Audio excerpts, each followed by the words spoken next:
ஜீவநதியே ஜீவ தண்ணீரை ஊற்றிடுமே.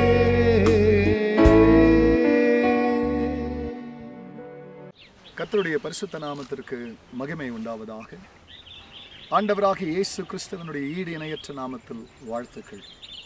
கிருபையும் சமாதானமும் சந்தோஷமும் உங்களுக்கு பெருகுவதாக.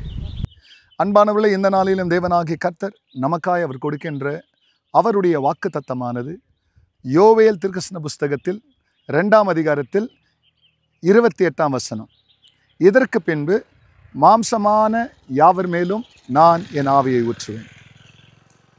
அன்பானவர்களே, இதோ இந்த இடத்துல தேவனாகிய கர்த்தர் கடைசி காலத்தில் இயேசு கிறிஸ்து பிறக்கிறதற்கு முன்பதாக யோவேல் தீர்க்கதரிசியை மறைத்து தேவன் இதை உரைக்கிறார்.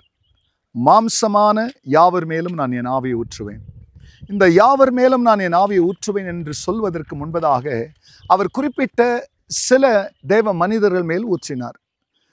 அவர் ஊற்றினதான அந்த மனிதர்கள் ஆண்டவரால் ஏற்படுத்தப்பட்ட ஆசாரியர்கள், பிரீஸ்ட், 2வது ப்ராஃபெட்ஸ், தீர்க்கதரிசிகள், 3வது கிங்ஸ். இந்த 3 பேர் மேல மட்டும்தான் தேவன் தமது ஆவியை ஊற்றினார். ஆனால் காலம் நிறைவேறும் பொழுது, இயேசு வந்து மரித்து அவர் உயிரோடு எழும்பும் பொழுது, மாம்சமான யாவர் மேலும் நான் என் ஆவியை ஊற்றுவேன் என்று சொன்னார். ராஜாக்களானாலும் தீர்க்கதரிசிகளானாலும் ஆசாரியர்களானாலும் தன் மேல் ஆவியானவர் வந்தவுடனே, இப்போ தாவீதின் மேல் கர்த்தருடைய ஆவியானவர் இறங்கினார். அவர் சிங்கத்தை கிழிக்கிறவராய், பிரியமானவர்களே, கரடியை முறியடிக்கிறவராய், அவர் பிரியமானவர்களே ஒரு வீரனாய் காணப்பட்டார். சிம்சோன் மேல் கர்த்தருடைய ஆவி இறங்கி வரும்பொழுது பிரியமானவர்களே சிங்கத்தை கிழித்த மனிதனாய், பிலிஸ்தியர்களை முறியடித்தவராக அவர் காணப்பட்டார். தாவீதின் மேல் தன்னுடைய ஆவி இறங்கின போது ஞானப்பாட்டை எழுதினார். பிரியமானவர்களே ஜெபங்களை செய்தார். சத்துருக்கள் மேல் யுத்தங்களை பிரியமானவர்களே மேற்கொண்டார்.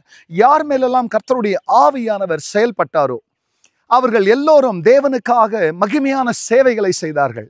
இந்த கடைசி நாளிலே தேவ ஆவியானவர் நம் மேல் இருக்கிறார். ஆனால் அவரை சபைக்கு வரும்பொழுது மட்டும்தான் ஆவியில் நிரம்பவும் அந்நிய பாஷையில் பேசுவதற்காக மாத்திரம்தான் அவரை நாம் பயன்படுத்துகிறோம். ஆனால் அவர் கொடுக்கப்பட்டது எதற்காக என்று சொன்னால், இதைவிட மேலான காரியங்கள், தரிசனங்களை காண, சொப்பனங்களை காண, பிரியமல்ல தீர்க்க தரிசனங்களை உரைக்க, ஜாதிகளை கீழ்ப்படுத்த, ஜனங்களை ரட்சிப்புக்குள் வழிநடத்த, அநேக வெற்றிகளை எடுக்கிறதுக்கு தான் ஆவியானவர் மேலே வந்தார்.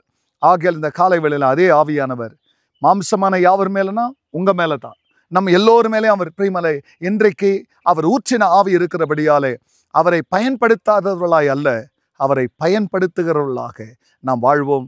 நம்மை கொண்டு ஆவியானவர் இன்னும் செயல்படுவார். கர்த்தர் தாமே உங்களை ஆசீர்வதிப்பாராக. ஆமேன்.